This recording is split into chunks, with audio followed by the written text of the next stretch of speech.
Hello everybody, I am Deepika from LearnoHub, a free learning platform where you can study physics, chemistry, maths, biology absolutely for free only at learnohub.com.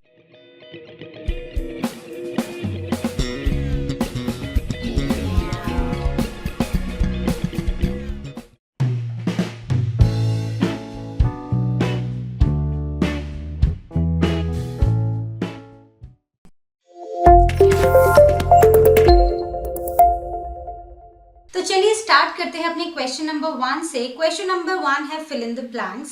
A part है humans reproduce, तो हमें options दी गई हैं asexually या sexually. तो हमें पता है कि ह्यूमंस में एसेक्सुअल रिप्रोडक्शन नहीं होता है, so humans reproduce sexually, right? Very simple one. Okay, then B है ह्यूमंस आर ओविपेरस, विविपेरस और ओवोविविपेरस। तो ओविपेरस कौन होते हैं, कौन से एनिमल्स होते हैं? ये वो एनिमल्स होते हैं जो एग्स ले करते हैं, ठीक है? तो basically these are egg laying animals. वहीं पर अगर हम विविपेरस की बात करें तो ये होते हैं जो they give birth to young ones, right? So they give birth to young ones, right? Simple. वहीं पर हम ओवोविविपेरस की बात करें तो again what do? They lay eggs, ठीक है? लेकिन ये एग्स तो ले करते हैं, लेकिन उसके बाद ये जो एग है ये कहाँ पर डेवलप होता है? ये होता है मदर के अंदर ही। ये एग जो है डेवलप होता है, इसका जो बेबी है वो डेवलप होता है, right? So humans are what? We give birth to young one, so we are viviparous, right? बहुत ही सिंपल था। Okay, now coming on to C part, fertilization is dash in humans. Fertilization is internal in humans, ठीक है? External fertilisation हमने पढ़ा है इसके बारे में। एक्सटर्नल फर्टिलाइजेशन कौन सी होती है? जिसमें एग्स और स्पर्म्स जो हैं वो बॉडी से बाहर को रिलीज कर दिए जाते हैं और वो मिलते हैं। जैसे कि बहुत सारे एक्वेटिक एनिमल्स में ऐसा होता है कि पानी में एग्स और जो स्पर्म है वो रिलीज कर दिए जाते हैं और वहीं पर पानी में ही वो कहीं मिलते हैं और उसमें फर्टिलाइजेशन हो जाता है। बट ह्यूमंस में ऐसा नहीं होता है।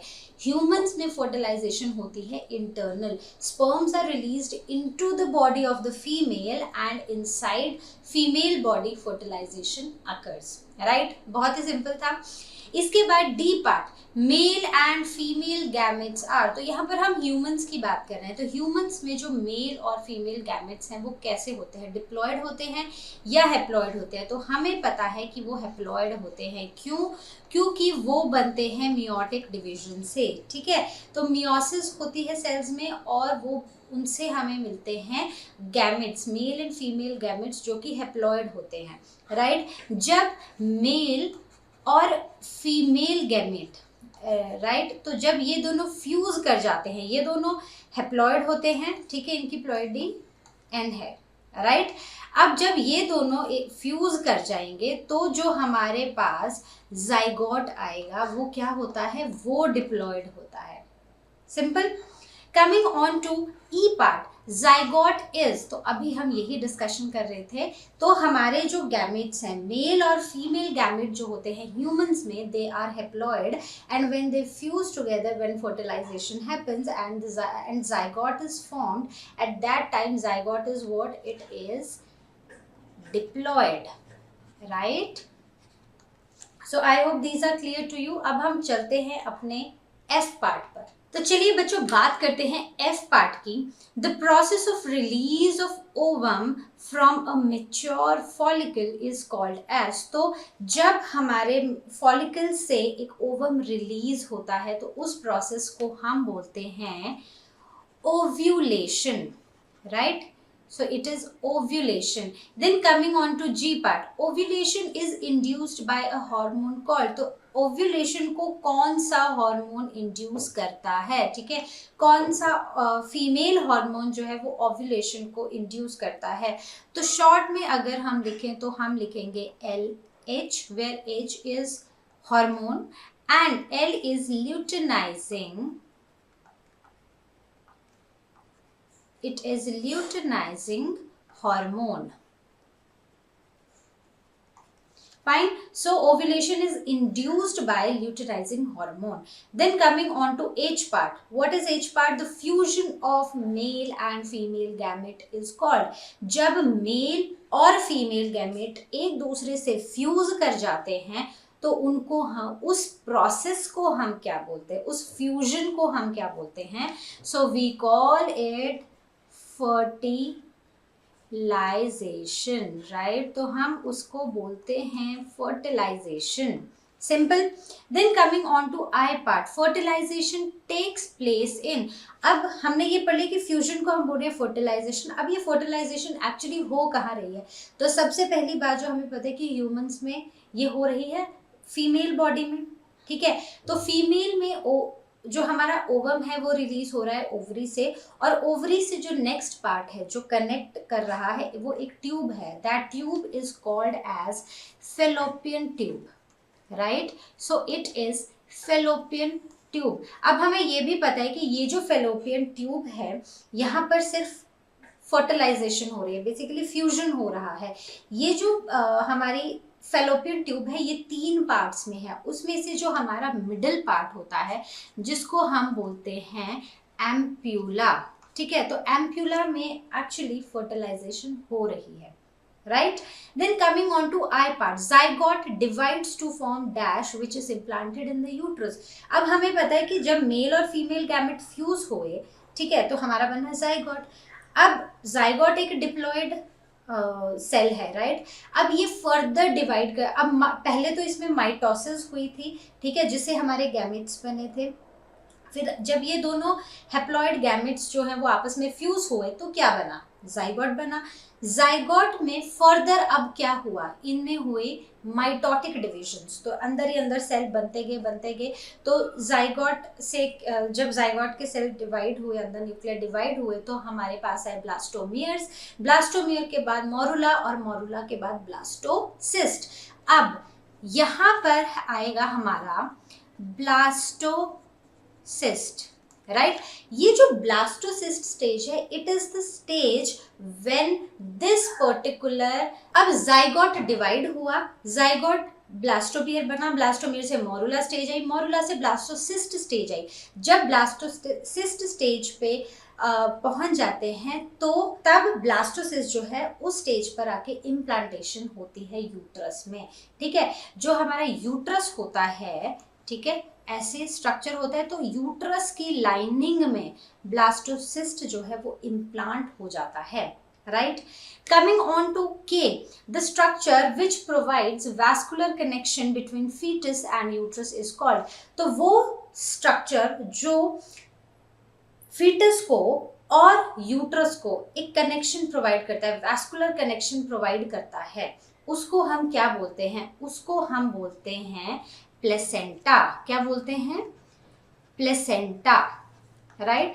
यही प्लेसेंटा है जो मदर और बेबी के बीच में एक कनेक्शन बना के रखता है throughout the pregnancy, right? So I hope this question is clear to everybody. Let's move on to our next question. तो चलिए बात करते हैं क्वेश्चन नंबर 2 की. Draw a labelled diagram of male reproductive system. तो हमें male reproductive system का diagram draw करना है और वो कुछ ऐसा दिखाई देता है. इसके जो मेन पार्ट्स हैं वो हम डिस्कस करेंगे. तो we will start with a very crucial part, that is testis. तो टेस्टिस जो होती हैं वो ह्यूमन मेल्स में पेयर्स में होती हैं और इनका काम होता है स्पर्म्स प्रोड्यूस करना और टेस्टोस्टेरोन हार्मोन प्रोड्यूस करना. तो ये इसका मेन काम होता है. और ये जिस कैविटी में होती हैं दैट इज कॉल्ड स्क्रोटम. ठीक है, दैट इज कॉल्ड स्क्रोटम. और स्क्रोटम बेसिकली एब्डोमिनल कैविटी की एक एक्सटेंशन होती है, एब्डोमिनल कैविटी से बाहर होती है. ठीक है.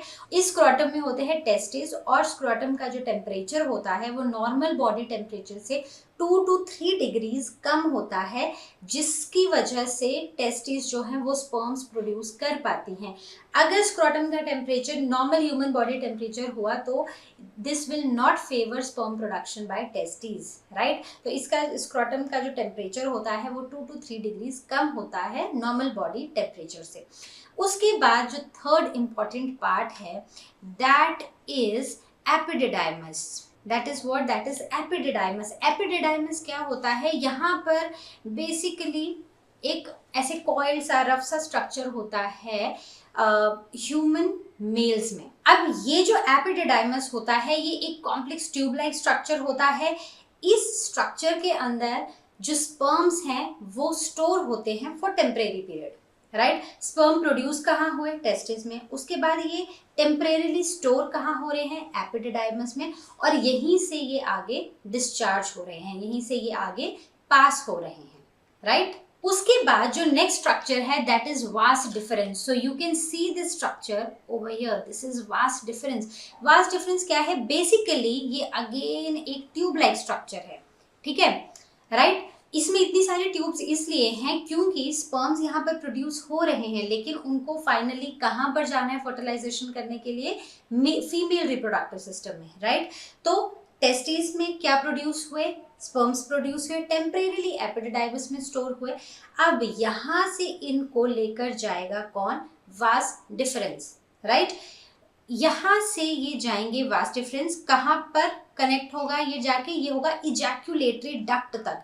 तो बेसिकली जो वास डिफरेंस है ये स्टार्ट हो रहा है हमारे एपिडिडाइमस से, जहाँ पर एपिडिडाइमस है वहाँ से स्टार्ट हो रहा है और ये एंड हो रहा है इजैक्यूलेटरी डक्ट पे, राइट। तो हमारा जो नेक्स्ट इंपॉर्टेंट पार्ट है वो है इजैक्यूलेटरी डक्ट। ये वो डक्ट है जहाँ से स्पर्म्स जो हैं वो रिलीज होते हैं, इजैक्यूलेट होते हैं, राइट, सिंपल।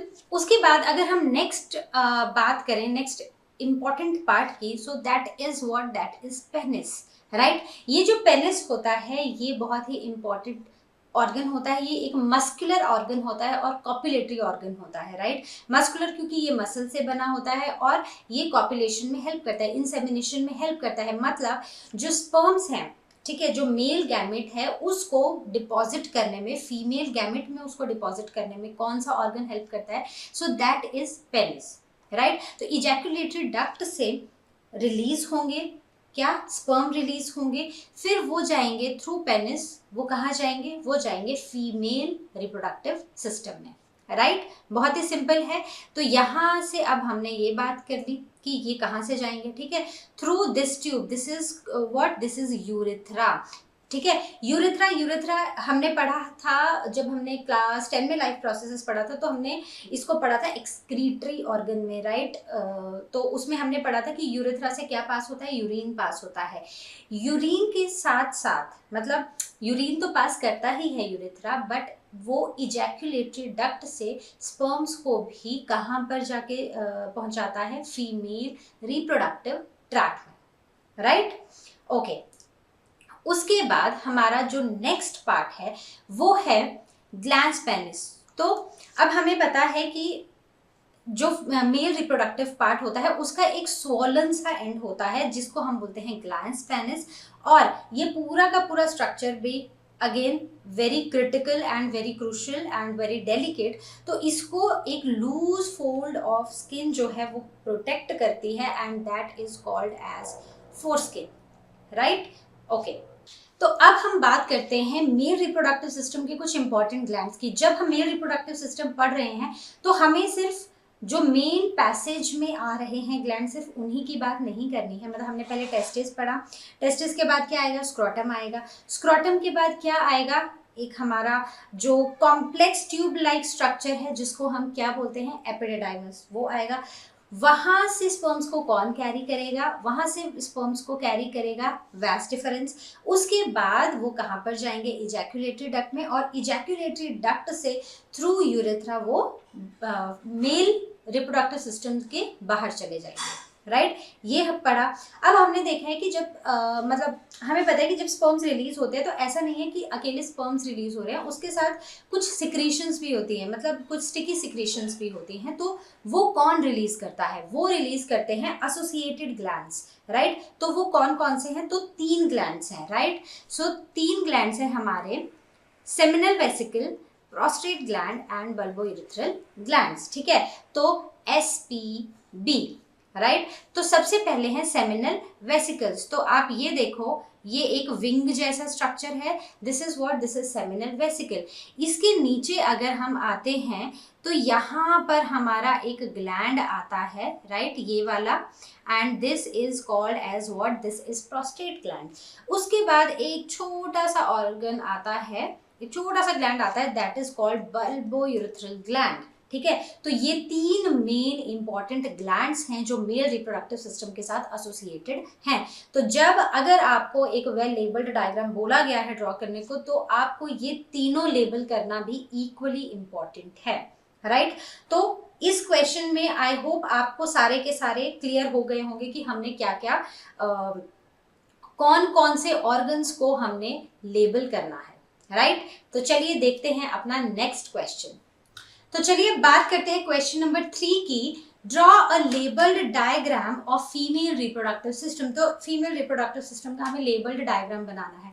तो एक बहुत ही इंपॉर्टेंट बात, जब तक आपको पार्ट्स को डिस्क्राइब करने के लिए नहीं बोला जाए क्वेश्चंस में, आप नहीं करेंगे, ठीक है। जैसे हम लास्ट क्वेश्चन डिस्कस कर रहे थे, उसमें हमने मेजर जो मेन इंपॉर्टेंट पार्ट्स थे वो हमने डिस्कस किए, लेकिन जैसे अगर हम क्वेश्चन देखें तो दोनों क्वेश्चंस में कहीं भी हमें पार्ट्स को डिस्क्राइब करने के लिए नहीं बोला गया था, तो आप नहीं करेंगे, राइट। उसमें हम अपना टाइम वेस्ट नहीं करेंगे एग्जाम्स में।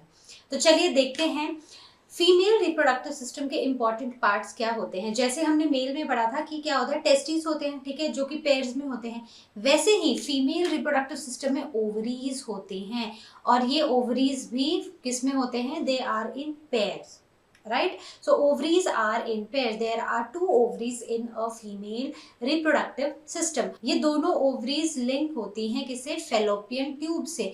तो ये जो आपको ट्यूब दिख रही हैं दोनों तरफ, this is what, this is fallopian tube. fallopian tube जो है वो किस में डिवाइड होती है, fallopian tube जो है वो 3 पार्ट्स में डिवाइड होती है, ठीक है, isthmus, ampulla and infundibulum, right. तो एम्पुला वो रीजन है, हमने फर्स्ट क्वेश्चन में पढ़ा था कि फर्टिलाइजेशन कहाँ होती है, तो हमने पढ़ा था फर्टिलाइजेशन होती है फीमेल रिप्रोडक्टिव सिस्टम में। कहाँ पर होती है, वो होती है फेलोपियन ट्यूब में। फेलोपियन ट्यूब के कौन से पार्ट में, एम्पुला, एम्पुला मिडिल पार्ट है फेलोपियन ट्यूब का, ठीक है। Infundibulum, ampulla and isthmus। So ampulla में क्या होती है, फर्टिलाइजेशन। देन ये दोनों ट्यूब्स जो हैं ये फर्दर कनेक्ट होती हैं जाके यूट्रस से। सो this is a uterine cavity और दिस इज यूट्रस, राइट। तो अब फर्टिलाइजेशन होगी एम्पुला में, फेलोपियन ट्यूब में। अब इसके बाद जो हमारा फर्टिलाइज्ड एग है वो कहाँ पर जाके इम्प्लांट होता है, वो होता है यूट्रस में इम्प्लांट, और यूट्रस में भी वो ग्रो होता है, राइट। तो यूट्रस की जो वॉल्स होती हैं वो होती हैं 3। फर्स्ट होती है पेरीमीट्रियम, बिल्कुल बाहर की, बीच वाली होती है मायोमीट्रियम, मिडिल लेयर, उसके बाद होती है एंडोमेट्रियम, मतलब बिल्कुल अंदर वाली वॉल। एंडोमेट्रियम का क्या फंक्शन होता है, ये बेसिकली एक थिक लाइनिंग सी होती है और इसका काम होता है इम्प्लांटेशन करना। यहाँ पर इम्प्लांटेशन होती है एंडोमेट्रियम में, और जो फिटस है वो ग्रो होता है, राइट। यूट्रस जो है वो फर्दर कनेक्ट करता है सर्विक्स को, एक स्मॉल सी ओपनिंग होती है यूट्रस के नीचे लोअर रिप्रोडक्टिव पार्ट में, दैट इज कॉल्ड सर्विक्स, ठीक है, and this is called cervical canal, right. उसके बाद एक ट्यूब होती है जिसे हम बोलते हैं विजाइना, और इसे बोला जाता है बर्थ कैनाल, राइट। बहुत ही सिंपल सा एक स्ट्रक्चर है जो हमें ड्रॉ करना है इस क्वेश्चन में, ओके। तो इसे बर्थ कैनाल इसलिए बोलते हैं क्योंकि एक बार बेबी जो है वो फुली डेवलप हो जाता है मदर के अंदर, उसके बाद वो इसी बर्थ कैनाल के थ्रू बाहर आता है, okay. So I hope this is clear to you. Male and female reproductive system both are very clear to everybody. तो जब तक डिस्क्राइब करने के लिए ना बोला जाए आप बिल्कुल भी अपना टाइम वेस्ट नहीं करेंगे इन पार्ट्स को डिस्क्राइब करने में, ओके। तो चलिए देखते हैं अपना नेक्स्ट क्वेश्चन। तो चलिए बात करते हैं क्वेश्चन नंबर 4 की। Write 2 major functions of each testis and ovaries. तो टेस्टिस और ओवरीज के हमें फंक्शंस लिखने हैं, 2 फंक्शंस, इंपॉर्टेंट फंक्शंस। तो टेस्टिस का पहला फंक्शन क्या है, टेस्टिस क्या है, एक मेल रिप्रोडक्टिव सिस्टम का पार्ट है, और इसका फंक्शन क्या होता है, मेल गैमेट प्रोड्यूस करना, स्पर्मेटोजोआ प्रोड्यूस करना, तो मतलब वहां पर कौन सा प्रोसेस हो रहा है, स्पर्मेटोजेनेसिस हो रहा है, राइट। वहीं पर अगर हम बात करें तो इसका एक और इम्पॉर्टेंट काम होता है जो ऑलरेडी हमने सेकंड क्वेश्चन में भी डिस्कस किया था। इसका काम है मेल हॉर्मोन्स प्रोड्यूस करना, जैसे कि टेस्टोस्टेरॉन। इसका काम है टेस्टोस्टेरॉन हार्मोन प्रोड्यूस करना, right. Coming on to our functions of ovary, तो ओवरी का फंक्शन क्या है, एग प्रोड्यूस करना, ओवम प्रोड्यूस करना, और इस प्रोसेस को हम बोलेंगे oogenesis। और दूसरा है इसका फीमेल हार्मोन्स प्रोड्यूस करना, दैट इज एस्ट्रोजन, राइट। तो दोनों का फंक्शन है अपने अपने गैमेट प्रोड्यूस करना, राइट। और दोनों का फंक्शन है जो मेन हार्मोन है मेल और फीमेल से रिलेटेड वो प्रोड्यूस करना, राइट। ओके, चलिए देखते हैं अपना नेक्स्ट क्वेश्चन। तो चलिए बच्चों बात करते हैं क्वेश्चन नंबर 5 की। Describe the structure of a seminiferous tubule. तो सेमिनिफेरस ट्यूब्यूल का हमें स्ट्रक्चर को डिस्क्राइब करना है। अगर हो सके तो आप इसमें डायग्राम भी बना दीजिए तो वो बेस्ट रहेगा, क्योंकि हम स्ट्रक्चर डिस्क्राइब कर रहे हैं। और अगर थोड़ा सा भी डाउट है तो मत बनाना, राइट। तो सबसे पहले सेमिनिफेरस ट्यूब्यूल की अगर हम बात कर रहे हैं तो वो कहाँ पर प्रेजेंट होता है, वो प्रेजेंट होता है मेल रिप्रोडक्टिव सिस्टम में, राइट। हमने seminiferous tubules mail reproductive system में पढ़े थे, ठीक है। अब मेल रिप्रोडक्टिव सिस्टम में ये क्या होता है, ये टेस्टिकुलर लोब्यूल्स में प्रेजेंट होता है। So it is present in the testicular lobules. ये बहुत ही कॉइल्ड स्ट्रक्चर्स होते हैं जो टेस्टिकुलर लोब्यूल्स में प्रेजेंट होते हैं, राइट। अब इनमें क्या होता है, इनके अंदर की तरफ लाइनिंग होती है, ठीक है। वहां उस लाइनिंग में दो तरह के सेल्स होते हैं। फर्स्ट है स्पर्मेटोगोनिया और दूसरे हैं सर्टोली सेल्स। तो बेसिकली ये देखो, ये है स्पर्मेटोगोनियम, ठीक है, ये स्पर्मेटोगोनिया सेल्स हैं, और ये जो बीच में है ये है सर्टोली सेल्स। तो बेसिकली जो सेमिनिफेरस ट्यूब्यूल की लाइनिंग है वो दो सेल से बनी होती है, spermatogonia and Sertoli cells, right. अब ये जो स्पर्मेटोगोनिया है इसका क्या फंक्शन होता है, ये बहुत ही इंपॉर्टेंट पार्ट होता है, क्योंकि यहीं पर इसी से बनते हैं मेल गैमेट, राइट। तो स्पर्मेटोगोनिया जो होता है ये मियोटिकली डिवाइड करते हैं और ये बना देते हैं प्राइमरी स्पर्मेटोसाइट। फिर ये मियोटिकली डिवाइड कर देते हैं, ये बना देते हैं सेकेंडरी स्पर्मेटोसाइट, और उसके बाद ये बना देते हैं स्पर्मेटिड्स, ठीक है। अब ये स्पर्मेटिड्स जो होते हैं ये फर्दर मेटामॉर्फाइज करते हैं, ठीक है, मेटामॉर्फोसिस होता है इनमें, और ये बना देते हैं हमारा मेल गैमेट, स्पर्मेटोजोआ, राइट। तो ये जो सारा प्रोसेस होता है बेसिकली जो हमारे स्पर्मेटोजेनेसिस होती है वो कहाँ पर होती है, वो होती है सेमिनिफेरस ट्यूब्यूल्स के अंदर। So it is a very very important structure, ठीक है, important part of a male reproductive system, right. Okay, तो हमें स्पर्मेटोगोनिया का पता चल गया, these are the male germ cells जहां पर स्पर्म्स बनते हैं। वहीं पर अगर हम दूसरे से बात करें, हमने पढ़ा ना कि दो सेल्स की जो लाइनिंग होती है वो दो सेल्स की बनी होती है, spermatogonia Sertoli sales. Sertoli cells का फंक्शन होता है न्यूट्रिशन प्रोवाइड करना इन जर्म सेल्स को, ठीक है। ये जो जर्म सेल्स हैं इनको न्यूट्रिशन प्रोवाइड करना किसका काम होता है, हमारे सर्टोली सेल्स का, राइट। अब हमने इसके अंदर का स्ट्रक्चर तो देख लिया कि क्या है। अब अगर हम देखें कि एक सेमिनिफेरस ट्यूब्यूल है, उसके बाहर क्या होता है, उसके बाहर कुछ यहाँ पर कुछ होते हैं इंटरस्टिशियल,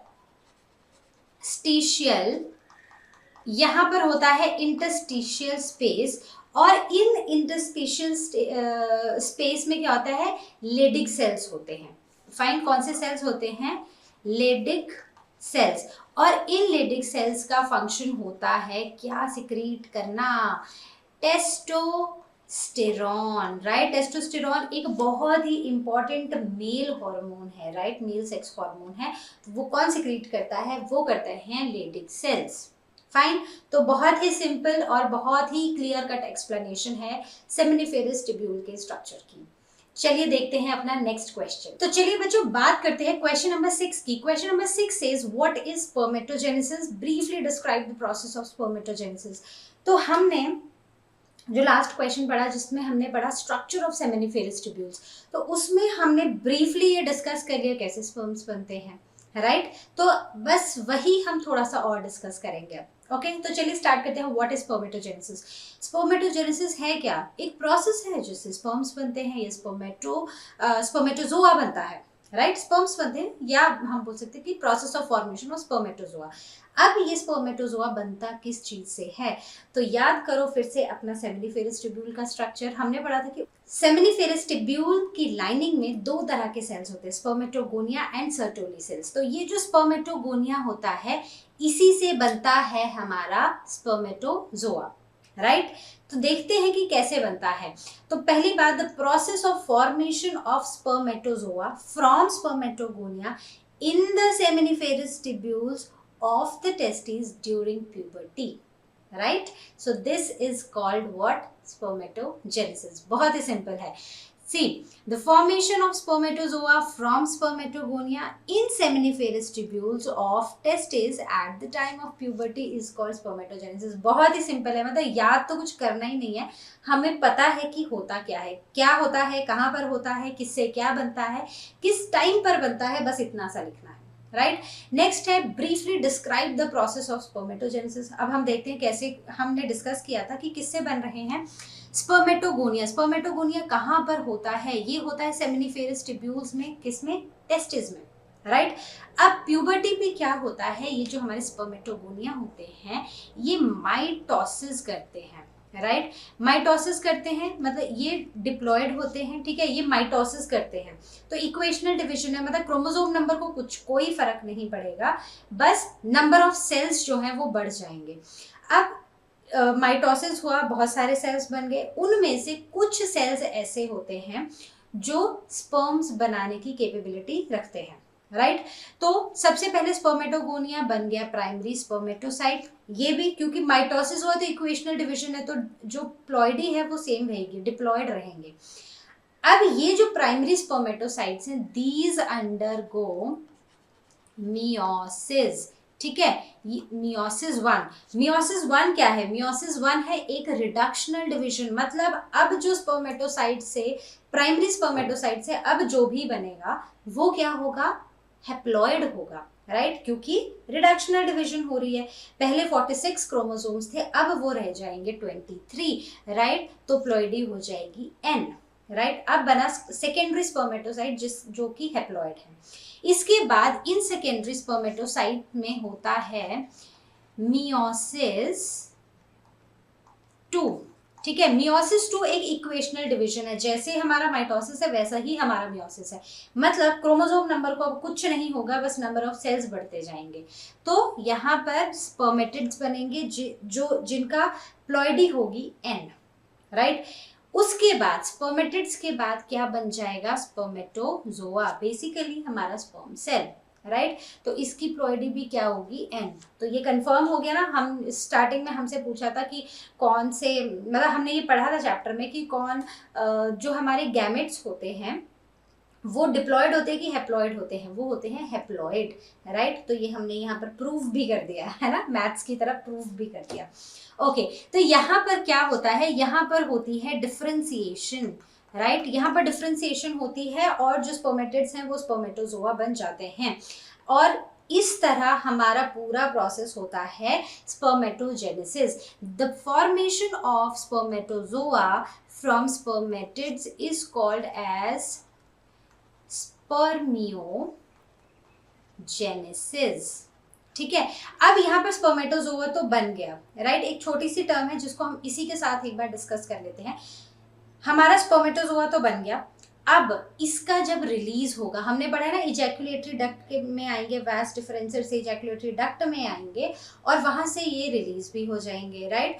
तो कैसे आएंगे? जो प्रोसेस है रिलीज का टेस्टिस से, सेमिनिफेरस ट्यूब्यूल से, उसको हम क्या बोलते हैं?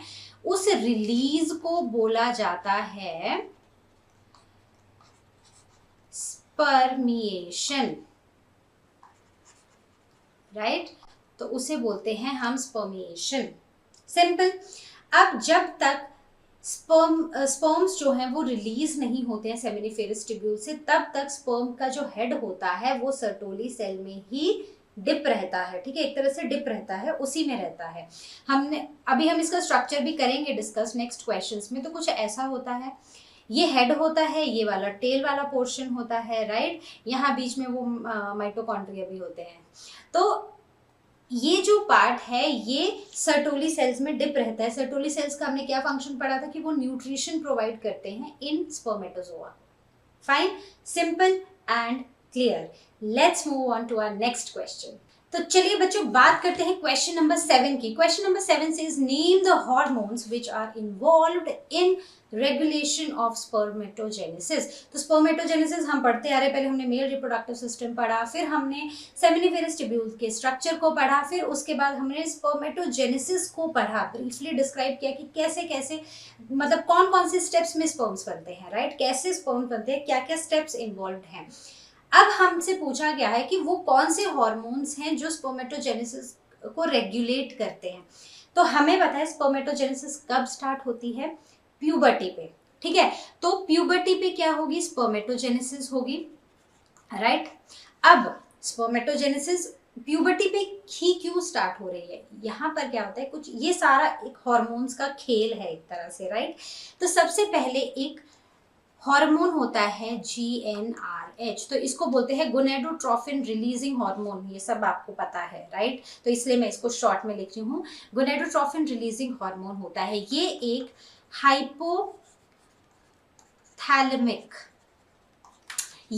हाइपोथैलेमिक हार्मोन है और ये हार्मोन किसको स्टिमुलेट करता है, ये स्टिमुलेट करता है, ये प्यूबर्टी पे रिलीज होता है, उसके बाद ये एंटीरियर तो ये एंटीरियर पिट्यूटरी ग्लैंड पे एक्ट करता है। गोनेडोट्रोफिन रिलीजिंग हार्मोन एक्ट करेगा एंटीरियर पिट्यूटरी पे और ये स्टिमुलेट करेगा in turn LH that is luteinizing hormone and FSH, right, follicle stimulating hormone. इन दोनों हार्मोन्स को ये स्टिमुलेट करेगा कि अब तुम्हारा टाइम आ गया है, अब अपना काम करना स्टार्ट कर दो। तो हमने दो चीजें पढ़ी थी, राइट। हमने पढ़े थे लेडिक सेल्स, कहाँ पढ़े थे, तो सेमिनिफेरस ट्यूब्यूल का स्ट्रक्चर याद करो, उसकी जो आउटर लाइनिंग थी उसमें इंटरस्टिशियल सेल्स या फिर लेडिक सेल्स, उनका क्या काम था, एंड्रोजन्स प्रोड्यूस करना। तो ये एंड्रोजन्स को बोलते हैं कि ये ल्यूटेनाइजिंग हार्मोन रिलीज करते हैं जिससे कि लेडिक सेल्स क्या करते हैं, अपना काम करना स्टार्ट करते हैं। तो जब लेडिक सेल्स अपना काम करना स्टार्ट करेंगे तो वो क्या सिक्रीट करेंगे, वो बेसिकली सिक्रीट करेंगे एंड्रोजन्स। और एंड्रोजन्स के सिक्रीशन से क्या होगा, जो मेल कैरेक्टरिस्टिक्स हैं वो उस इंसान में आने लगेंगे, राइट, जैसे कि फेशियल हेयर है, होर्स वॉइस है, जो भी सारे मेल कैरेक्टरिस्टिक्स हैं वो उस इंसान में आने लगेंगे एट प्यूबर्टी, राइट। तो इसीलिए प्यूबर्टी पे वो आवाज चेंज होना, राइट, फेशियल हेयर की ग्रोथ होना इसीलिए होता है ड्यू टू दीज एंड्रोजन्स। और इन एंड्रोजन्स को कौन सिक्रीट कर रहा है, लेडिक सेल्स। लेडिक सेल्स को बोल कौन रहा है कि तुम ये काम करो, ल्यूटेनाइजिंग हार्मोन उनको स्टिमुलेट कर रहा है, ठीक है। ल्यूटेनाइजिंग हार्मोन कौन रिलीज कर रहा है, वो रिलीज कर रहे हैं हमारे anterior pituitary gland, right, anterior pituitary gland. अब दूसरा हार्मोन है FSH, उसका क्या काम है, FSH। अब आपको एक और सेल्स याद होंगे, हमने एक और सेल्स पढ़े हैं सेमिनिफेरस ट्यूब्यूल्स में, वो थे सर्टोली सेल्स, उनका काम था नरिशमेंट प्रोवाइड करना हमारे स्पर्म सेल्स को, राइट। तो FSH का क्या काम है, FSH जो है वो एक्ट करते हैं दूसरे सेल्स पे जिनको हम बोलते हैं सर्टोली सेल्स, ठीक है, वो एक्ट करेंगे सर्टोली सेल्स पे और ये सर्टोली सेल्स जो हैं वो स्टिमुलेट करेंगे सिक्रीशन को, ठीक है, जिससे कि क्या होगा, तो सर्टोली सेल्स को स्टिमुलेट करेंगे और उससे क्या स्टार्ट होगा, स्पर्मेटोजेनेसिस स्टार्ट होगा, मतलब स्पर्म की प्रोडक्शन स्टार्ट होगी। तो बेसिकली सर्टोली सेल्स कुछ ऐसे फैक्टर्स प्रोड्यूस करता है जिससे स्पर्मेटोजेनेसिस स्टार्ट हो जाती है, right. So this is why जो मेल कैरेक्टरिस्टिक्स हैं वो प्यूबर्टी पे आना शुरू होते हैं और स्पर्म प्रोडक्शन भी प्यूबर्टी पर ही स्टार्ट होती है, राइट। तो आई होप ये आपको बहुत अच्छे से क्लियर हुआ होगा। तो मेन क्या है, सबसे पहले है गोनेडोट्रोफिन रिलीजिंग हार्मोन, ठीक है। वो हार्मोन कौन रिलीज कर रहा है, वो हाइपोथैलेमस रिलीज कर रहा है। हाइपोथैलेमस इस हार्मोन को बोलेगा कि अब तुम जाओ एंटीरियर पिट्यूटरी के पास, वो एंटीरियर पिट्यूटरी ग्लैंड के पास जाएगा, वहां पर एंटीरियर पिट्यूटरी ग्लैंड क्या करेगा, फर्दर 2 हार्मोन्स को रिलीज कर देगा, राइट। इसको एक फ्लो चार्ट बना लो, जैसे यहाँ पर बना हुआ है रफ सा flow chart. Anterior pituitary gland luteinising hormone और फॉलिकल स्टिमुलेटिंग हार्मोन को रिलीज करेगा। Luteinising hormone L for luteinising, L for Leydig, तो वो सीधे से लेडिक सेल्स के पास जाएगा, राइट। लेडिक सेल्स को बोलेगा कि तुम एंड्रोजन रिलीज करो, राइट। ये हम पढ़ चुके हैं सारा, जब हमने क्या पढ़ा है, सेमिनिफेरस ट्यूब्यूल्स का स्ट्रक्चर, राइट। तो एल्फा ल्यूटेनाइजिंग, एल्फा लेडिक, तो वो बोलेगा जाओ लेडिक सेल्स अब एंड्रोजन रिलीज करो और मेल कैरेक्टरिस्टिक्स को उभर के बाहर लेकर आओ। उसके बाद फॉलिकल स्टिमुलेटिंग हार्मोन क्या करेगा, वो चला जाएगा सीधे सर्टोली सेल्स के पास, ठीक है। FSH, एस फॉर सर्टोली, तो एस सीधे से सर्टोली सेल्स के पास जाएगा और वो उनको बोलेगा कि अब तुम बोलो इन स्पर्मेटोगोनिया को फटाफट से क्या प्रोड्यूस करना स्टार्ट करो, कुछ फैक्टर्स रिलीज करो और तुम बताओ स्पर्मेटोगोनिया को कि अब तुम स्पर्म्स बनाना स्टार्ट कर दो, राइट। तो बहुत ही सिंपल है, ये याद रखना, राइट। नहीं तो हम थोड़ा सा ऐसे कंफ्यूज हो जाते हैं कई बार, कौन सा हार्मोन कहाँ है। तो इसको एक फ्लो चार्ट बनाओ, आप कभी भी नहीं भूलोगे, फाइन। तो चलिए देखते हैं अपना नेक्स्ट क्वेश्चन। तो चलिए बच्चों बात करते हैं क्वेश्चन नंबर 8 की। क्वेश्चन नंबर 8 है डिफाइन स्पर्मियोजेनेसिस एंड स्पर्मिएशन। तो हमने 2 क्वेश्चन पहले पढ़ा था, spermatogenesis the process of formation of spermatozoa from spermatogonia cells, right. उसी में हमने पढ़ा था कि स्पर्मेटोगोनिया होता है वो प्राइमरी स्पर्मेटोसाइट्स बनाता है, वो सेकेंडरी बनता है, फिर स्पर्मेटिड्स बनते हैं और फाइनली हमारा स्पर्मेटोजोआ बनता है। तो उसी में हमने ये दोनों छोटे छोटे से प्रोसेस पढ़े थे, तो हम इनको डिफाइन करते हैं कि ये होते क्या है। सबसे पहले है स्पर्मियोजेनेसिस। स्पर्मियोजेनेसिस होता है जब स्पर्मेटिड से स्पर्मेटोजोआ बनता है, तो उस प्रोसेस को हम बोलते हैं स्पर्मियोजेनेसिस।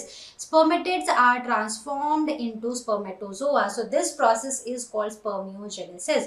उसके बाद है स्पर्मिएशन। स्पर्मिएशन एक्चुअली एक रिलीज प्रोसेस है जिसमें स्पर्म्स रिलीज होते हैं कहाँ से, सर्टोली सेल से इनटू सेमिनिफेरस ट्यूब्यूल्स, राइट। तो बेसिकली हो क्या रहा है, हमने पढ़ा था कि जो स्पर्म का हेड होता है ना, वो सर्टोली सेल में ऐसे डिप होता है, राइट। अब जब ये उन सर्टोली सेल से जब ये स्पर्म्स रिलीज होंगे, राइट, तो उस प्रोसेस को हम बोलेंगे स्पर्मिएशन। बहुत ही सिंपल और बहुत ही क्रिस्टल क्लियर, राइट। चलिए देखते हैं अपना नेक्स्ट क्वेश्चन। तो चलिए बच्चों बात करते हैं अपने क्वेश्चन नंबर 9 की। क्वेश्चन नंबर 9 है draw a labelled diagram of sperm. तो हमें स्पर्म का एक लेबल्ड डायग्राम बनाना है। तो अगर हम स्पर्म की बात करें ना, तो हम उसको 3 पार्ट्स में डिवाइड कर सकते हैं।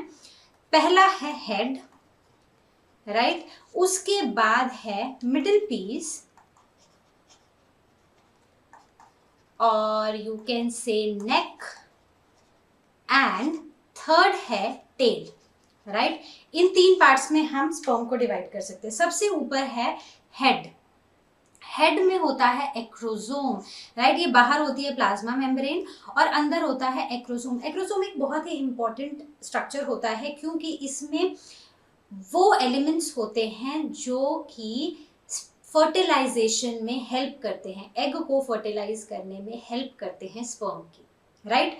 उसके बाद इसके अंदर होता है न्यूक्लियस। न्यूक्लियस में क्या होते हैं, न्यूक्लियस में क्रोमोसोम्स होते हैं, वही क्रोमोसोम्स, वही कैरेक्टरिस्टिक्स जो हमें अपने फादर से मिलते हैं, राइट। वो कहाँ पर होते हैं, they are present in the nucleus which is present in the head, right.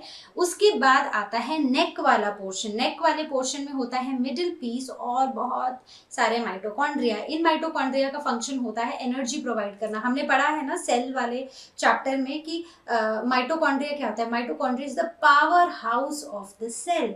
तो वैसे ही यहाँ पर माइटोकॉन्ड्रिया भी पावर हाउस है इस सेल का। तो इसमें क्या होता है कि ये एनर्जी प्रोवाइड करता है। एनर्जी क्यों प्रोवाइड करता है, अब हमें पता है कि मेल्स में स्पर्म्स प्रोड्यूस होते हैं। अब इनको फर्टिलाइज करने के लिए कहाँ पहुंचना है, फीमेल रिप्रोडक्टिव सिस्टम में। तो जो माइटोकॉन्ड्रिया है ये उसे मूव करने के लिए, उसको स्विम करने के लिए through out this system swim करने की एनर्जी देता है, right.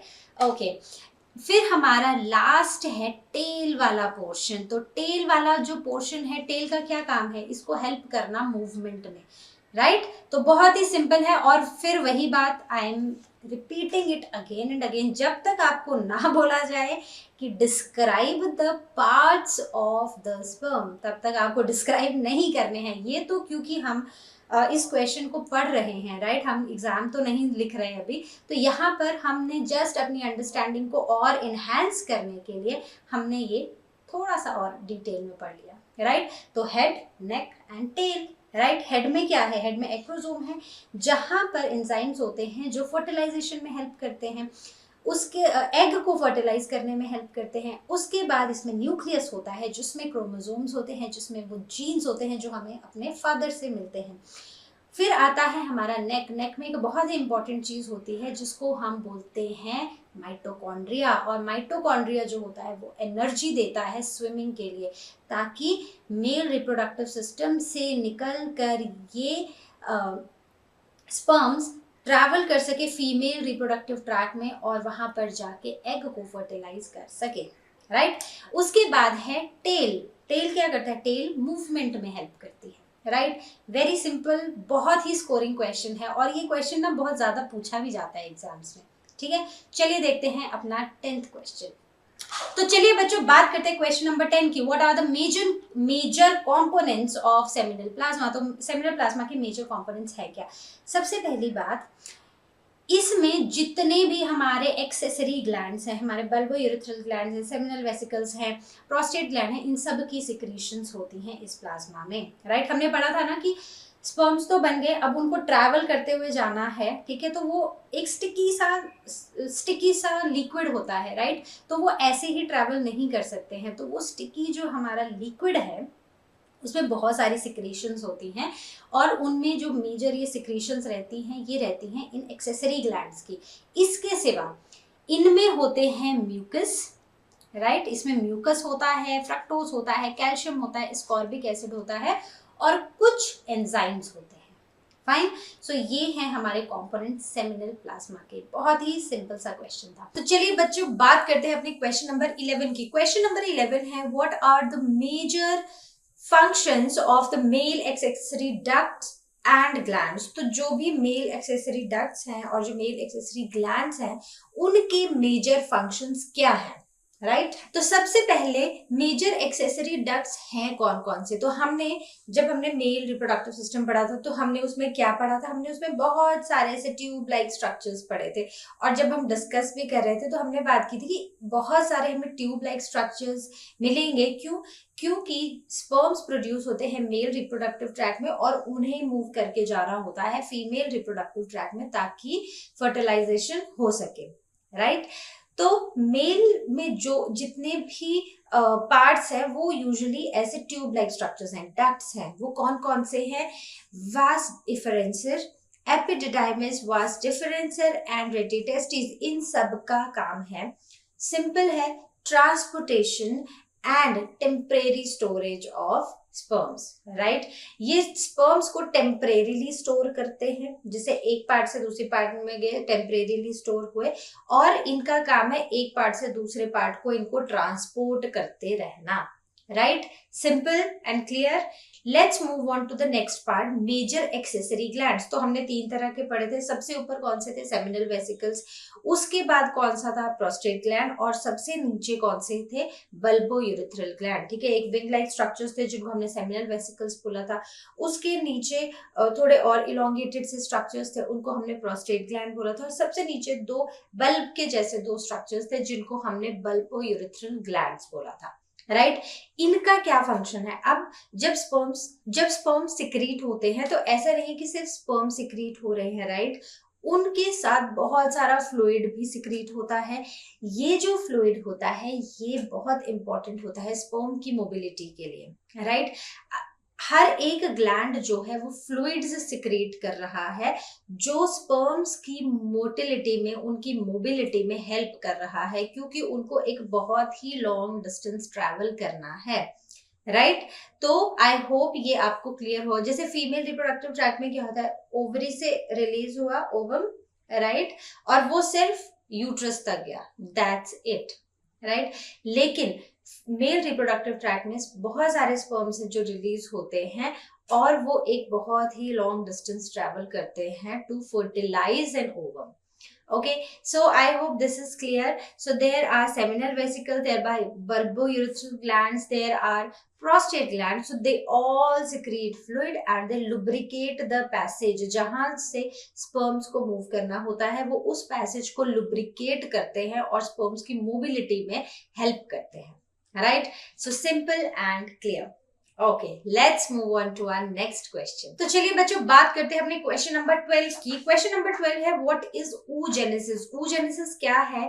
Give a brief account on oogenesis. Right, तो हम oogenesis के बारे में पढ़ेंगे. हमें पता है, हमने पढ़ा था स्पर्मेटोजेनेसिस जहां स्पर्म्स की प्रोडक्शन हो रही थी. आज हम पढ़ेंगे oogenesis जहां पर ओवम की फॉर्मेशन होगी. Right, so basically it is the formation of mature female gamete. So formation of mature female gamete. What is the mature female gamete?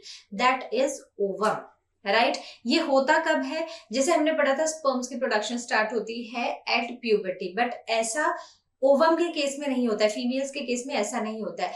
जब एक गर्ल अपने मदर के वूम में होती है उसी टाइम जितने भी oogonia है, जितने भी मतलब फीमेल गैमेट हैं वो तभी बन जाते हैं एक ओवरी में. Right, so it starts at embryonic development और उसके बाद लाइफ टाइम में कभी भी ओवम नहीं बनते हैं. Okay, then millions of oogonia are formed at each fetal ovary. हर एक फीटल ओवरी, हमने पढ़ा है कि दो होती हैं, पेयर में होती हैं, तो इन दोनों में ओवम बन जाते हैं. मिलियंस ऑफ ओवम बन जाते हैं फीटल ओवरीज में. राइट, अब उसके बाद देखते हैं कि ये बनते कैसे हैं. सबसे पहले हमारा होता है oogonia, जो सबसे जिसे हम बोलेंगे कि मदर सेल जो है. ठीक है, जो हमारा गैमेट का मदर सेल है वो है oogonia. अब ये जो oogonia होता है, right, this is the gamete mother cell. oogonia जो होता है ये डिवाइड करता रहता है. राइट, ये डिवाइड करता है. इसमें पहले तो माइटोसिस होंगी. ओके, पहले ये हमारा oogonia है, इसमें माइटोसिस होगी और माइटोसिस होने पे इसमें बहुत सारे oogonia बन जाएंगे. हमें यही समझ आ रहा है. राइट, हमें बेसिकली मिलेंगे प्राइमरी oocytes मिलेंगे हमें. राइट, तो यहाँ पर हमें इसमें बहुत सारी डिफरेंशिएशन होगी, माइटोसिस होगी, तो हमें मिल जाएंगे प्राइमरी oocyte. राइट, ये सारे क्या है? ये है प्राइमरी oocyte. ओके, इसके बाद ये जो प्राइमरी oocyte है ये इसी स्टेज में अरेस्ट हो जाएगा. अब इसमें होगी मियोसिस. क्या होगा इसमें? इसमें होगी मियोसिस. Meiosis 1 basically. तो मियोसिस 1 में हमने स्टेजेस पढ़ी हैं, प्रोफेज 1, फिर मेटाफेज 1 ऐसे होती हैं. तो प्राइमरी oocyte जो है वो उस टाइम अरेस्ट हो जाएगा हमारी प्रोफेज 1 स्टेज में. ठीक है, प्रोफेज 1 स्टेज में अरेस्ट हो जाएगा. राइट, टेम्परेरीली अरेस्ट हो जाएगा. तो इसमें क्या होगा? इसमें फर्दर थोड़ी सी डिविजन्स होंगी. जैसे इसमें प्राइमरी फॉलिकल बन जाएगा. ठीक है, फिर सेकेंडरी फॉलिकल बन जाएगा और फिर फाइनली टर्शरी फॉलिकल. तो बेसिकली ये है क्या? अगर मैं ये बोलूं कि ये हमारा oogonia है तो इसके अराउंड ना लेयर्स बनती जाएंगी. ठीक है, primary follicle, secondary follicle and finally tertiary follicle, ऐसे हमारी लेयर्स बनती जाएंगी. राइट, इसके बाद मियोटिक डिवीजन जो है ये वहां पर अरेस्ट होती है फीटल स्टेज में और ये जाके बिगिन होती है फिर प्यूबर्टी पे. प्यूबर्टी कब आती है? अगर हम फीमेल्स की बात करें तो मेल्स से वो थोड़ा जल्दी आती है. Like from 10 to 12 years of age females में प्यूबर्टी आ जाती है. राइट, तो इसमें प्राइमरी फॉलिकल है, सेकेंडरी फॉलिकल है, टर्शरी फॉलिकल बन गया, लेयर्स बन गए. अब फाइनली हमारे पास क्या बनेगा? Secondary follicle. ठीक है, अब अगर हम एक प्राइमरी oocyte की बात करें, ठीक है, इनमें से जो एक है वो फर्दर डिवाइड होगा और वो एक बड़ा सा सेल बनाएगा और एक छोटा सा. जो बड़ा छोटा सा है उसको हम बोलेंगे पोलर बॉडी और जो हमारा बड़ा सा सेल है उसको हम बोलेंगे secondary oocyte. Right, simple and clear. Primary oocyte से क्या बना, सेकेंडरी oocyte, राइट। अब ये जो सेकेंडरी oocyte है, इसमें क्या होगा, इसमें फर्दर डिविजन्स होंगी और ये हमें देगा ओवम, ठीक है, ये हमें क्या दे देगा, ये हमें देगा ओवम, राइट। तो ओवम ही बेसिकली एक एंड रिजल्ट है किसका, oogenesis का। oogenesis के एंड में क्या बनता है, ओवम। स्पर्मेटोजेनेसिस के एंड में क्या बनता है, स्पर्म, राइट। तो यही हमारा एंड प्रोडक्ट है। तो हुआ क्या, हमारे पास एक ओगोनिया था जो गैमेट का मदर सेल था, उसने मियोसिस से डिवाइड किया और वो क्या बन गया, हमारे पास बहुत सारे ओगोनिया आ गए और इन ओगोनिया में हुई प्राइमरी, इन ओगोनिया में हुई मियोसिस, राइट, मियोसिस 1 हुई। और ये जो प्राइमरी oocyte थे, इनमें जब मियोसिस 1 हुई तो ये प्रोफेज 1 में ही अरेस्ट होकर रह गए, उसके आगे ये डिवाइड ही नहीं किए अपनी एम्ब्रियोनिक स्टेज में। अब ये डिवाइड होना शुरू हुए कब, जब प्यूबर्टी आई फीमेल्स में, तब ये डिवाइड होना शुरू हुए। तो जब हमने ये बात की थी कि जो प्यूबर्टी पे क्या हो रहा था कि प्राइमरी oocyte जो था वो क्या बन रहा था, सेकेंडरी oocyte, और ये जो टर्शरी फॉलिकल हमने पढ़ा था, ये हमारा बन जाता है ग्राफियन फॉलिकल, राइट, सिंपल। अब ये जो ग्राफियन फॉलिकल है, यही हमारा एक्चुअली रप्चर होता है, तो हमारी क्या बनती है, एक पोलर बॉडी बनती है और एक बन जाता है हमारा ओवम। तो यहां पर हमारा प्राइमरी फर्स्ट पोलर बॉडी बनेगी और जब सेकेंडरी oocyte रप्चर होगा तो हमारी बनेगी सेकेंडरी पोलर बॉडी और एक बनेगा हमारा, मतलब एक हमारा ओवम बनेगा और एक हमारी छोटी सी सेल रिलीज होगा, that is secondary polar body, right. Simple and clear. I hope सबको ये बहुत अच्छे से समझ आया होगा, राइट। तो चलिए चलते हैं अपने नेक्स्ट क्वेश्चन पर। तो चलिए बच्चों बात करते हैं अब अपने क्वेश्चन नंबर 13 की। क्वेश्चन नंबर 13 है, draw a labelled diagram of a section through ovary, right. तो हमें ओवरी के अंदर की कुछ जो चीजें हैं वो हमें शो करनी है, राइट। तो बहुत ही सिंपल स्ट्रक्चर, तो बहुत ही सिंपल स्ट्रक्चर है। इसमें हमने ओवरी बनाई है, राइट, हमने उसकी बाउंड्री दी है। अब जब हम ओवरी पढ़ रहे थे, जब हमने ओव्यूलेशन पढ़ा था, जब हमने oogenesis पढ़ी थी, तो हमने कुछ कुछ चीजें पढ़ी थी, राइट। तो हमें एक्चुअली वही एक सीक्वेंस के अंदर दिखाना है, बिल्कुल भी डिफिकल्ट नहीं है, बहुत ही इजी है। तो हमें पता है कि ब्लड ओवरी के अंदर बहुत सारी ब्लड वेसल्स होती हैं, राइट। तो हमने ब्लड वेसल्स को मार्क किया।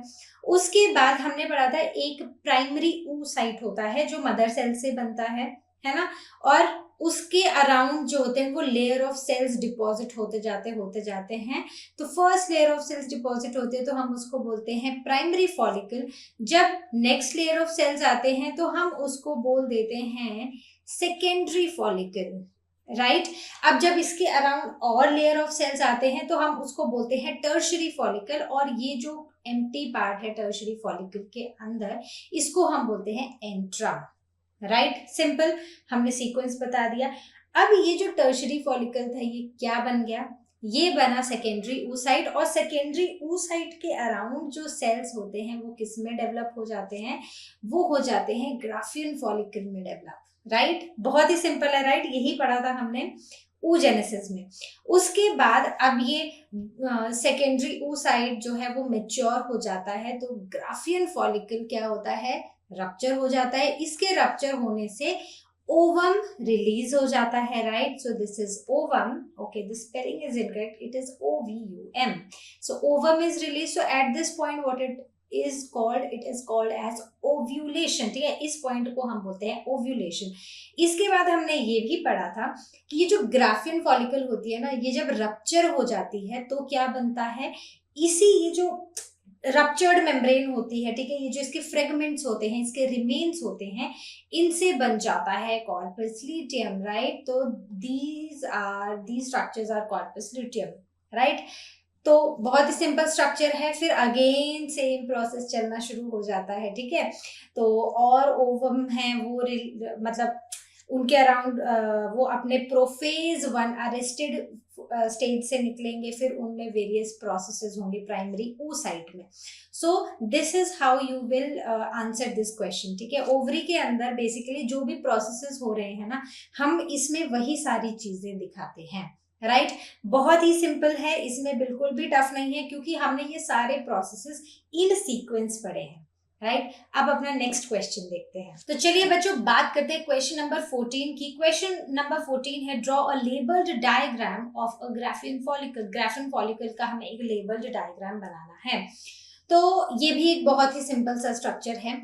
इसमें हमें ग्राफिन फॉलिकल क्या था, उसके अंदर क्या था, सेकेंडरी oocyte था, और जो टर्शरी फॉलिकल था, जो टर्शरी फॉलिकल्स थे वो डेवलप होके क्या बन गए थे, वो ग्राफिन फॉलिकल बन गए थे. राइट और यहीं से अब क्या रिलीज होना है, जब ग्राफिन फॉलिकल रप्चर होगा तो क्या रिलीज होगा, ओवम रिलीज होगा. राइट तो सबसे पहले इसमें है secondary oocyte. Right so this is secondary oocyte अंदर. ठीक है ये न्यूक्लियस है.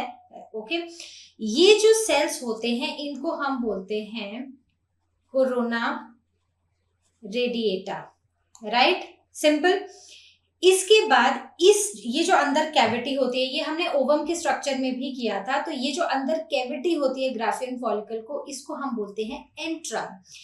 उसके बाद इसके पास दो मेम्ब्रेन्स होती हैं जिनको हम बोलते हैं थीका. ठीक है इसकी मेम्ब्रेन को हम बेसिकली थीका बोलते हैं. बस फर्क ये है कि बाहर वाली और अंदर वाली जो होती है, अंदर वाली को बोलते हैं थीका इंटरना और बाहर वाली को बोलते हैं एक्सटर्ना. बहुत ही सिंपल. राइट और कुछ भी नहीं है इसके स्ट्रक्चर में.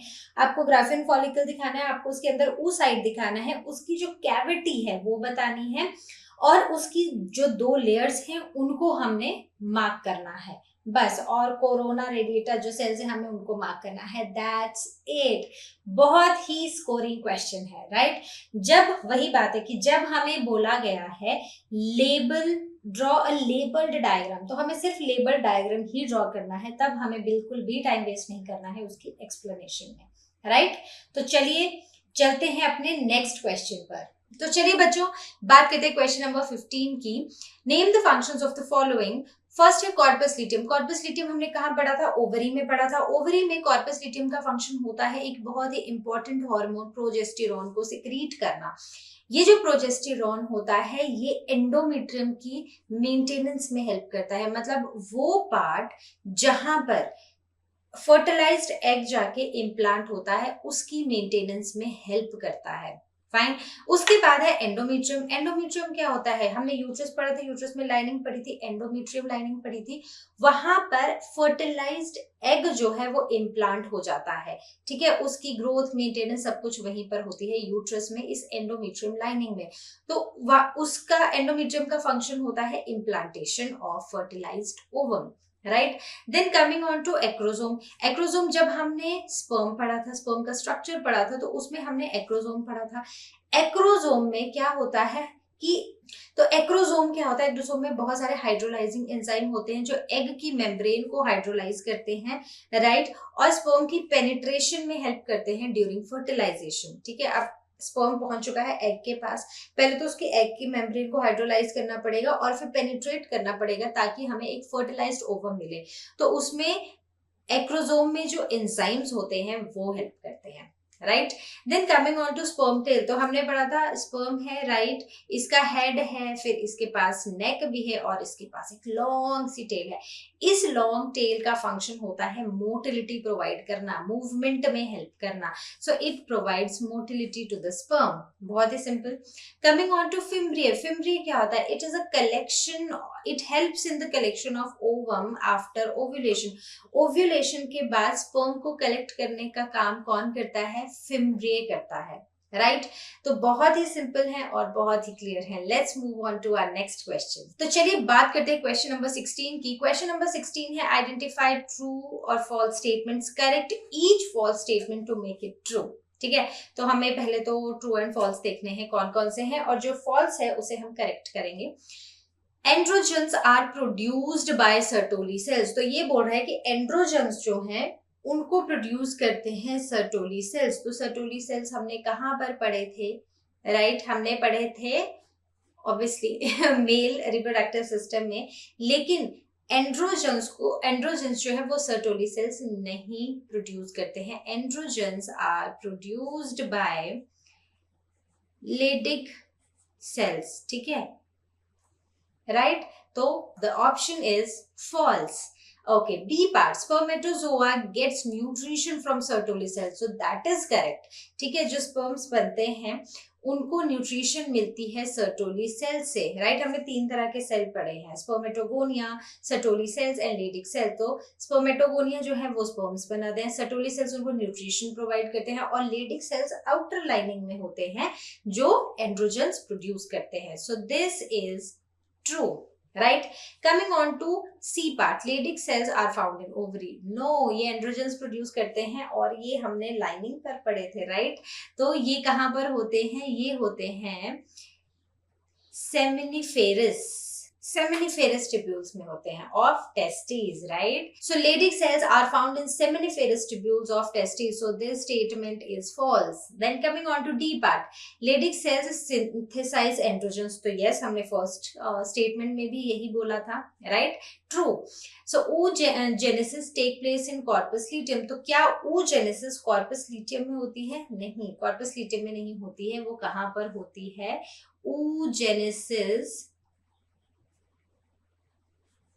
oogenesis होती है ओवरी में. Okay so this is again sorry, not true but false. Right, then menstrual cycle ceases during pregnancy. तो menstrual cycle जो है मतलब वो जो monthly blood vessel rupture होती है और फीमेल से blood loss होता है वो pregnancy में stop हो जाता है. So that is true. क्यों होता है? क्योंकि endometrium खुद को किसके लिए prepare कर रहा है कि एक फर्टिलाइज्ड एग आएगा, वो इम्प्लांट हो जाएगा और उससे एक बेबी ग्रो होगा. तो उसका काम रहता है कि बस अब इस बेबी की ग्रोथ में उसको सपोर्ट करना है. राइट लेकिन मेंस्ट्रुअल साइकिल और अगर ये फर्टिलाइज्ड ओवम यहाँ पर आके एंडोमेट्रियम में इम्प्लांट नहीं होता है तो वो जो एंडोमेट्रियम लाइनिंग है वो शेड हो जाती है और वो एज अ ब्लड जो है वो हर महीने फीमेल से लॉस होता है. मतलब बेसिकली मेंस्ट्रुअल साइकिल की फॉर्म में वो ब्लड लॉस होता है. Right so this statement is true. Pregnancy में मेंस्ट्रुअल साइकिल नहीं होती है. Then presence or absence of hymen is not the reliable indicator of virginity or sexual experience, so that is true. Right तो hymen हमने पढ़ा था, एक बहुत ही पतली सी मेम्ब्रेन होती है फीमेल रिप्रोडक्टिव ट्रैक्ट में और वो यूजुअली टूटती है सेक्सुअल इंटरकोर्स के टाइम. लेकिन जो बच्चे बहुत ज्यादा मतलब वो फीमेल जो बहुत ज्यादा एक्टिव होती हैं प्लेइंग में, फिजिकल एक्सरसाइज में, तो ये बहुत ही थिन और डेलिकेट मेम्ब्रेन होती है तो ये उस एक्सरसाइजिंग में, फिजिकल वर्क में ही ब्रेक हो जाती है. So it is not an indicator of virginity और sexual experience. Right so I hope clear to everybody. अब देखते हैं अपना नेक्स्ट क्वेश्चन. तो चलिए बच्चों बात करते हैं क्वेश्चन नंबर 17 की.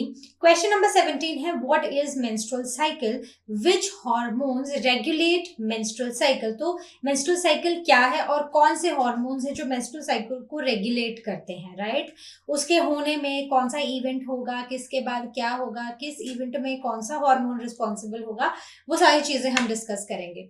सबसे पहले what is menstrual cycle. Menstrual cycle basically क्या है, एक रिप्रोडक्टिव साइकिल है फीमेल्स में, प्राइमेट्स में. ठीक है so it is the reproductive cycle in female primates.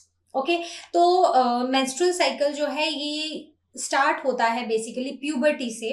Right मतलब 10 to 12 इयर्स की एज में प्यूबर्टी पर ये स्टार्ट होता है जिसे हम बोलते हैं मेनार्च.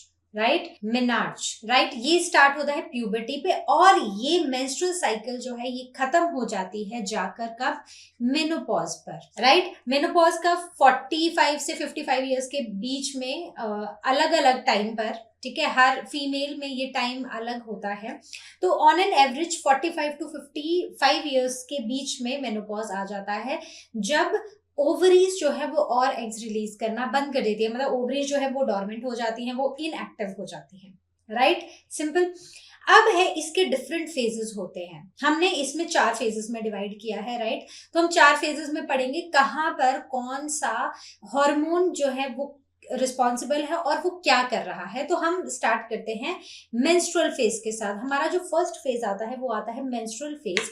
इसमें LH is what? LH is luteinizing hormone. Luteinising hormone की प्रोडक्शन करता है कौन? इंटीरियर पिट्यूटरी ग्लैंड, ठीक है।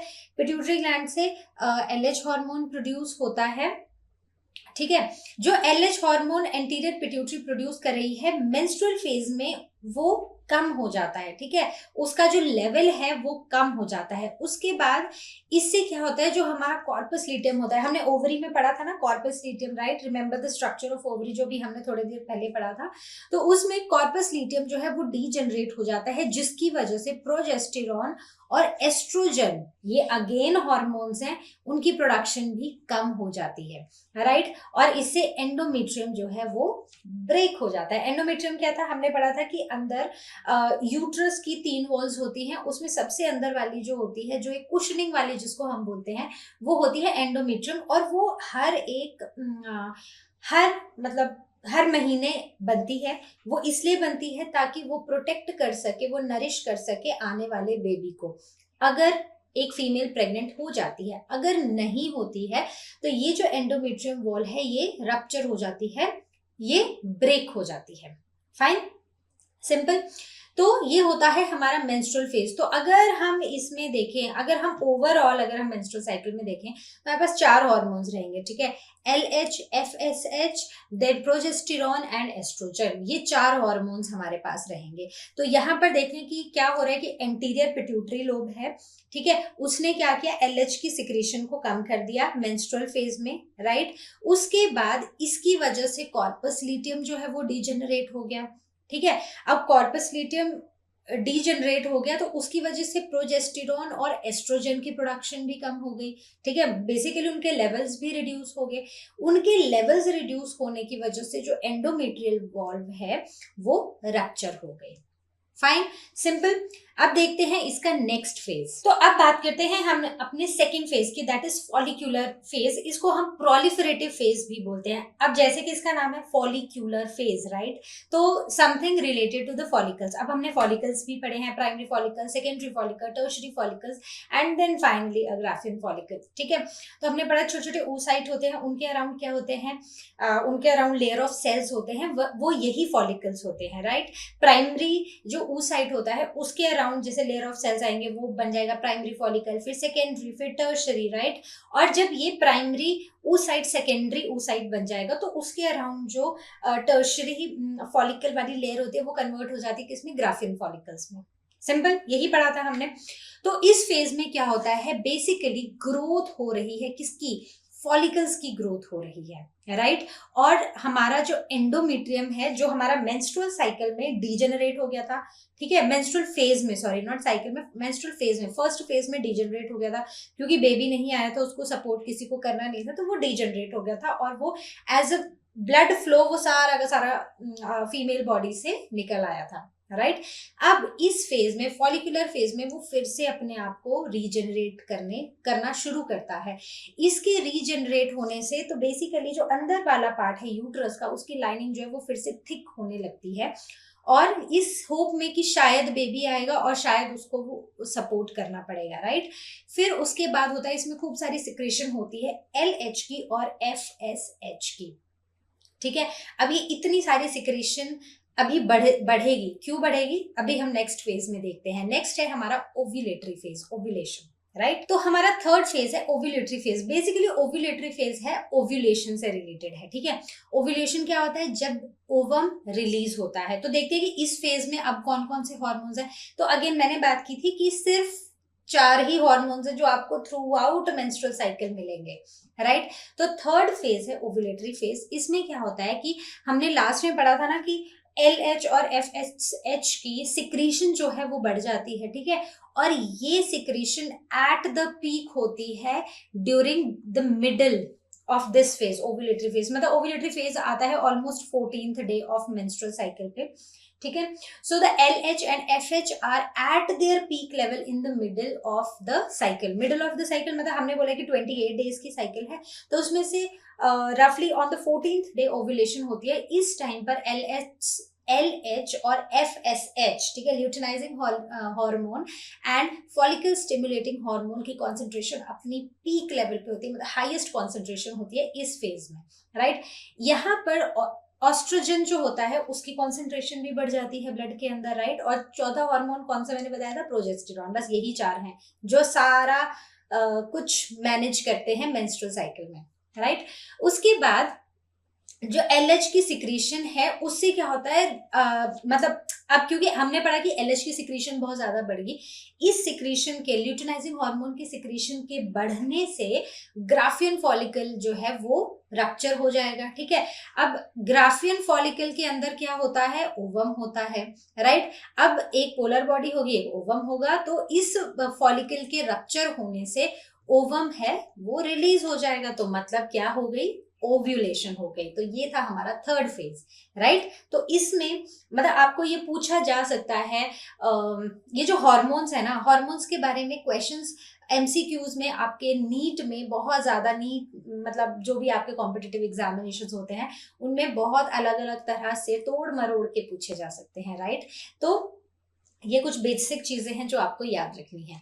चलिए अब देखते हैं इसका लास्ट फेज क्या है। तो चलिए बात करते हैं लास्ट फेज की। लास्ट फेज है ल्यूटिल फेज, ठीक है। तो ये हमारे 4 फेजेस हैं, ये लास्ट फेज है। ये लास्ट फेज है मतलब ओव्यूलेशन हुई, तो ओव्यूलेशन हमने पढ़ा कब हुई, 14th डे पे हुई। अब उसके बाद भी अभी मेंस्ट्रुअल साइकिल में ऑलमोस्ट 14 डेज और बचे हैं, like 15th day to 28th day.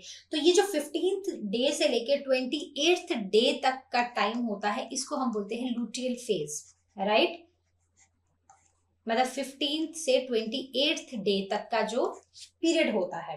अब इसमें क्या होता है, एक तो ये पोस्ट ओव्यूलेशन स्टार्ट होता है। पोस्ट ओव्यूलेशन मतलब ओव्यूलेशन होने के बाद, ओवम रिलीज होने के बाद का फेज, ओके। तो इसमें कॉर्पस ल्यूटियम जो है वो प्रोजेस्टेरॉन हार्मोन सिक्रीट करता है, और ये जो कॉर्पस ल्यूटियम होता है ये खुद को बनाना शुरू करता है ग्राफियन फॉलिकल से। हमने ओव्यूलेशन में क्या पढ़ा, ओव्यूलेटरी फेज में, कि ग्राफियन फॉलिकल रप्चर हुआ और ओवम बाहर निकल गया।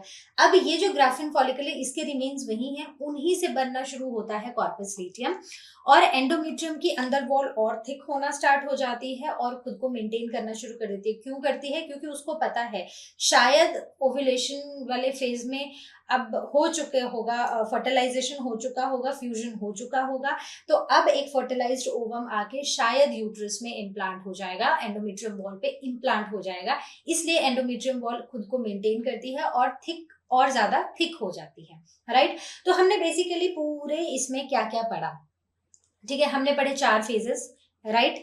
और उन 4 फेजेस में हमने पढ़े 4 हॉर्मोन्स। तो बेसिकली हमसे ये पूछा गया था कि मेंस्ट्रुअल साइकिल है क्या, है ना, और उसमें कौन से हॉर्मोन्स जो हैं वो इसको रेगुलेट करते हैं। तो हॉर्मोन्स तो 4 ही हैं, LH, FSH, progesterone and estrogen. तो बेसिकली इन्हीं का जो लेवल है वो ऊपर नीचे होता रहता है, और उसी से पूरी कॉन्सेंट्रेशन, मतलब पूरे इवेंट्स जो हैं वो होते हैं। गोनेडोट्रोफिन रिलीजिंग हार्मोन है जो कौन रिलीज कर रहा है, एंटीरियर पिट्यूटरी कर रही है, ठीक है। तो वहां से ये जो हार्मोन्स रिलीज हो रहे हैं, गोनेडोट्रोफिक हार्मोन्स जो रिलीज हो रहे हैं, ये गोनैड्स पे एक्ट करते हैं और ये पूरा सिस्टम रेगुलेट करते हैं, राइट। तो I think this is very simple and this is very clear, right. तो हार्मोन्स याद रखो, किसकी लेवल कहाँ पर। अच्छा बताओ, LH और FSH कब अपनी पीक पर थे, ठीक है, बिना पीछे मुड़े एक बार कॉमेंट्स में लिख के बताना। चलिए देखते हैं अपना नेक्स्ट क्वेश्चन। अब बात करते हैं हम अपने क्वेश्चन नंबर 18 की। क्वेश्चन नंबर 18 है, what is parturition, which hormones are involved in the induction of parturition, right. तो पार्चुरेशन है क्या, बेसिकली पार्चुरेशन है बेबी का डिलीवरी का प्रोसेस, ठीक है। अब 9 मंथ्स मतलब जेस्टेशन पीरियड जिसे हम बोलते हैं, एक बार बेबी वो कंप्लीट कर लेता है मदर की बॉडी में, उसके बाद होती है बेबी की delivery. The process of delivery of foetus is called parturition, right. अब कौन कौन से हॉर्मोन्स हैं जो इसमें इन्वॉल्व होते हैं। सबसे पहली बात है कि पार्चुरेशन का सिग्नल कौन देता है, मतलब ये यूजुअली होता है at the end of 8th month to the end of 9th month. Normal जो डिलीवरीज रहती हैं वो इस टाइम पर होती हैं। उसके बाद सबसे पहले ये होता है कि अगर हम देखें तो यूट्रस एक छोटा सा पार्ट है। अब जैसे जैसे बेबी ग्रो करता जाता है यूट्रस भी ग्रो करता जाता है, लेकिन स्टिल वो बेबी के लिए एक बहुत ही छोटी सी जगह है रहने के लिए। एक बार बेबी फुली ग्रो कर जाता है तो सबसे पहला सिग्नल बेबी देता है कि वो फुली डेवलप्ड है, और वो सिग्नल जाता है हमारी बॉडी को, और हमारी बॉडी में जो भी हार्मोन्स हैं वो रिलीज होना स्टार्ट हो जाते हैं, राइट। तो बेसिकली दो हार्मोन्स हैं जो पैचुरेशन की इंडक्शन के लिए रिस्पॉन्सिबल हैं। First is oxytocin and second is relaxin. ठीक है, रिलैक्सिन तो बहुत ईजी है क्योंकि रिलैक्सिन जो वर्ड है वही हमें बता रहा है कि ये क्या ही करता होगा, राइट। ओके, सो सबसे पहले है ऑक्सीटोसिन। हमें पता है कि अब बेबी जो है वो फुली ग्रो हो चुका है, राइट। अब बेबी को निकलना है बाहर मदर की बॉडी से, right, through birth canal. Okay, तो इसमें ऑक्सीटोसिन का काम होता है स्ट्रॉन्ग कॉन्ट्रैक्शंस कराना यूट्राइन में। ठीक है, यूट्रस में स्ट्रॉन्ग कॉन्ट्रैक्शंस होती हैं, मतलब इतनी स्ट्रॉन्ग कि बेबी को पुश करती है नीचे की तरफ को, ठीक है, डाउनवर्ड डायरेक्शन में, ताकि वो बर्थ कैनाल से बाहर आए। So it leads to the expulsion of the baby out of the uterus through birth canal, right. बहुत ही सिंपल है, ऑक्सीटोसिन का काम क्या है कि कॉन्ट्रैक्शंस प्रोवाइड करना, राइट। ये कॉन्ट्रैक्शंस जो प्रोवाइड होती हैं, ये मतलब जब बेबी, इसका ऑक्सीटोसिन जो हार्मोन होता है ना, इसका लेवल तब इंक्रीज होता है जस्ट बिफोर डिलीवरी। ठीक है, जब बेसिकली पता चलता है कि ओके फुल टर्म हो गया है बेबी का, अब बेबी को बाहर आना है, उस टाइम, प्लस जब लेबर पेन्स स्टार्ट होती हैं तब ऑक्सीटोसिन का लेवल बहुत ज्यादा हाई रहता है। ओके, तो बहुत सारी कॉन्ट्रैक्शंस प्रोड्यूस करता है ऑक्सीटोसिन, और फाइनली बेबी को डाउनवर्ड पुश करता है और बेबी बर्थ कैनाल से बाहर आ जाता है, राइट। सेकंड हमारा हार्मोन है रिलैक्सिन, जैसे कि ये बोल रहा है रिलैक्स, राइट। तो ये हमारे पेल्विक लिगामेंट्स को और सर्विक्स की को रिलैक्स करता है डिलीवरी प्रोसेस में। अब ये एक बहुत ही पेनफुल प्रोसेस होता है, राइट। मतलब इतना बड़ा बेबी एक छोटे से कैनाल से निकलता है, तो उसमें सबसे पहले हमारे जो पेल्विक लिगामेंट्स हैं और जो सर्विक्स है उसे रिलैक्सिन हार्मोन रिलैक्स करता है, ताकि डिलीवरी जो है वो स्मूथली हो जाए, बेबी जो है वो स्मूथली बाहर निकल आए, राइट। सो जब भी आपको कोई पूछे कि which hormones are responsible for induction of parturition, so that is relaxin and oxytocin. बहुत ही सिंपल। चलिए देखते हैं नेक्स्ट क्वेश्चन। चलिए बात करते हैं क्वेश्चन नंबर 19 की। In our society the women are often blamed to for giving birth to daughters. Can you explain why this is not correct? हमने पढ़ा है कि फीमेल्स में, ठीक है, ह्यूमन फीमेल्स की बात करें तो उनके पास क्रोमोसोम होते हैं, सेक्स क्रोमोसोम होते हैं XX, ठीक है, ये होते हैं फीमेल्स के पास, राइट। वहीं पर मेल्स के पास होते हैं XY। तो जब भी एक से एक ओवम बनेगा, ठीक है, उसमें आएंगे, जब भी एक हैप्लॉइड गैमीट बनेगा तो उसमें यहां से फीमेल से एक X क्रोमोसोम ही आएगा, राइट।